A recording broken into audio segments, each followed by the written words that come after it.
But first, the latest on a fatal crash in Northport that left one child dead. Her mother and sister were also injured and sent to the hospital. Authorities say the family is from Chilton County. As we reported, the crash happened when the family was leaving the Tuscaloosa Regional Air Show. The victim has been identified as 8-year-old Haley Burks, a student at Jemison Elementary School. Staff and students returned from their spring break to learn about the tragedy this morning. WVUA's Jennifer Edwards has the story.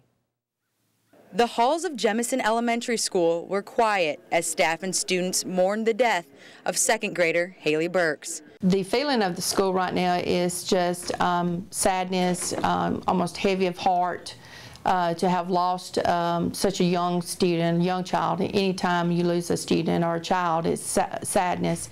But we're trying to find ways to uplift the students, uplift each other, and to try to give our support to the family. School counselor Brenda Godbold says the students spent the day remembering the life of their classmate and friend. They realize she's not coming back. She hasn't just moved to a different school. She's gone. And they're thinking about her, the memories they have of her, and trying to think of the good times they had too and the things that they liked about her. Principal Louise Pitts says Haley's age makes this tragedy seem unreal. That here was a young child, a second grader here at Jemison Elementary School that had a bright future. She was a very sweet child and a very good student. And to hear that her life had been shortened in such a tragic accident was just very sad. Godbold says that an accident like this in a small town has a huge impact on the whole community. Well, in a small town, you've got, the children who go to school with her, but they also go to church with her. Sometimes they're on ball teams together. Sometimes my sister knew her, it wasn't necessarily you, but as you say, there's connections all around, so it can affect more people than what you think. Pitt says plans are being made to honor Haley Burks. Reporting in Chilton County, Jennifer Edwards, WVUA News. Officials say Burke's 3-year-old sister was expected to be released from the hospital today. Her mother is still in ICU at DCH here in Tuscaloosa and is in stable condition. The Tuscaloosa County Metro Homicide Unit says the suspect in the case has been charged with vehicular homicide. As we have reported, the driver, Danny Ray Smith, was arrested by Northport police on suspicion of driving under the influence. Authorities also say Smith is charged with leaving the scene of an accident with injuries and with assault. Captain Lloyd Baker told us Smith is the owner of Dixie Air. Baker says Smith had been hosting a group of people to watch the air show, and he also told WVUA that along with a family of 3, there was a 4th victim. The 4th victim is an adult male. I don't have his age. He was walking behind the victims. He was struck by the side view mirror of the vehicle in the back, was not hurt seriously, but he was also one of the ones that stopped to help the victims. And Baker says the 4th person was not related to the family. Meanwhile, the suspect has been released from the Tuscaloosa County Jail on bond.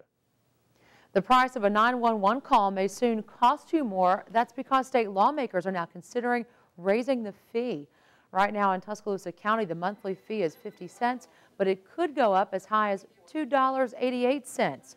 According to Tuscaloosa County Probate Judge Hardy McCollum, some counties pay much more than Tuscaloosa County, and McCollum says phone companies want lawmakers to level out the fee across the state. We've done a very good job with what we've been given to do with. Our 50 cent a month surcharge is adequate. Again, we are able to provide the service. We're able to keep our equipment updated, and consequently, though this is being addressed at the state level. McCollum says the measure has to pass the state legislature for a change to be made. On your Health Watch, shining a light on autism. Today is World Autism Awareness Day. Experts say autism affects around 1 million U.S. children and teenagers. This marks the 5th annual Autism Awareness Day. It's all part of Autism Awareness Month. Every year, autism organizations around the world observe this day with unique fundraising and awareness-raising events. According to a new government report, the numbers are as high as 1 in 88 children. Dr. Angie Barber, professor at the U of A Autism Clinic, says families need the support of the community.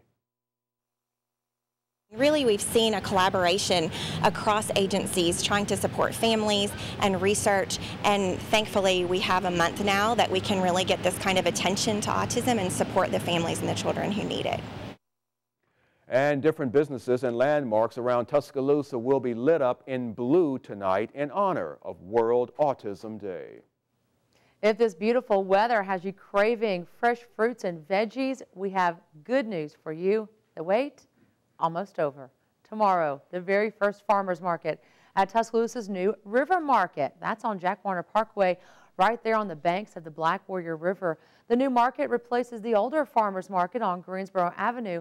Officials tell us the sales will happen every Tuesday and Saturday at 7 a.m. And another farmers market also preparing to open, this time later this month. The Tuscaloosa Truck Growers Association is planning to open an alternative farmers market. Some members say they're concerned about being able to back their full-size trucks into the new river market. Organizers say they'll open their market Saturday, April 14th in downtown Northport. Officials say about 20 farmers have signed up for the Northport market, but many are expected to sell crops at both locations. If leaving town for the Easter weekend isn't a family tradition with you, then maybe you and all your rowdy friends will want to head on down to the Tuscaloosa Amphitheater to see Bocephus himself. Hank Williams Jr. is making a stop in T-Town with his Taking Back the Country tour. Special guest 38 Special will join Bocephus at the amphitheater on Saturday. The show starts at 8 o'clock. Tickets begin at $27. For more information, just go to our website. That's WVUATV.com. Click on Numbers and Links. New at 6, Crimson Tide fans, listen up. It's almost time to get your football fix for spring. Yeah, only 11 days from A-Day right now. We have a live look over Bryant-Denny Stadium from our WVUA tower cam. This place will be rocking in 11 days when the reigning national champions, the Crimson Tide, will take the field for their big spring scrimmage. That's happening Saturday, April 14th. Thousands of Tide fans will turn out to see the Crimson Tide. And according to UA Game Day operations, the game is set for 2 p.m. Admission is free. The game will be carried on Comcast Sports South. And remember, Alabama's home team, WVUA, is the place for A-Day.